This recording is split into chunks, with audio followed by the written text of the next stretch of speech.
નમસ્તે મિત્રો, money હાઇસ્ટનું Gujarati version જોઈને આવ્યો છું. નામ છે ચણિયા ટોળી. 2 કલાક અને 10 મિનિટનું આ મૂવી કેવું છે એ એક લાઇનમાં કહેવું હોય તો દિવાળી પર રિલીઝ થયેલ ફિલ્મ થામા અને એક દીવાને કી દીવાનિયત કરતાં તો સારું. તો ચાલો વધુ વાત કરીએ આ ટોળી વિશે.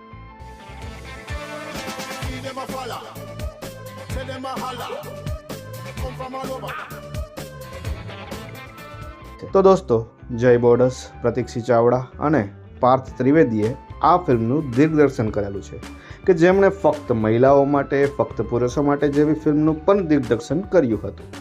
વાત કરીએ આ ફિલ્મની વાર્તાની, તો વાર્તા સિમ્પલ છે પરંતુ કેરેક્ટર બધા અતરંગી છે.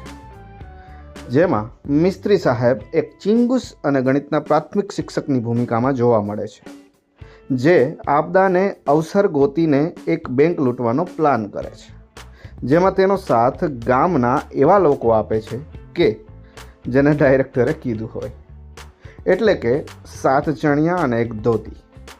હવે મિસ્ત્રી સાહેબ આ લોકોના નામ મની હાઇસ્ટની જેમ જ ગુજરાતના ગામના નામ પર રાખે છે અને આ લોકોને એક બેંક ચોરી કરવાની ટ્રેનિંગ પણ આપે છે. હવે જોવાનું એ છે કે આ લોકોએ બેંક ચોરી કરવામાં શું અડચણ આવશે, શા કારણે લોકો બેંક ચોરી કરી રહ્યા છે અને અંતે બેંકની ચોરી થઈ જાય છે કે કેમ, આ બધું જોવા માટે ફિલ્મ જોવી પડશે ચણિયા ટોળી.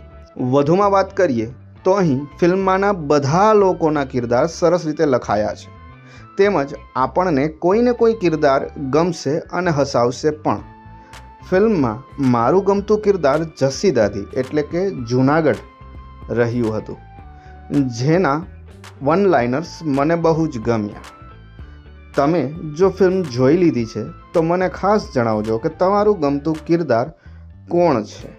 બાકી મારા તરફથી આ ફિલ્મ દિવાળીની રજાઓમાં પરિવાર સાથે જોવા જેવી ખરી. બહુ સારી નહીં અને બહુ ખરાબ નહીં, પરંતુ આ ફિલ્મને હું એક એવરેજની ઉપરની ફિલ્મ ગણાવીશ. બસ આ જ હતા મારા શબ્દો ફિલ્મ ચણિયા ટોળી વિશે. તમે પણ ન જોઈ હોય તો જોઈ આવો અને આવતા રહો મારા વિડીયો જોવા ચાલતા. જય હિન્દ, વંદે માતરમ.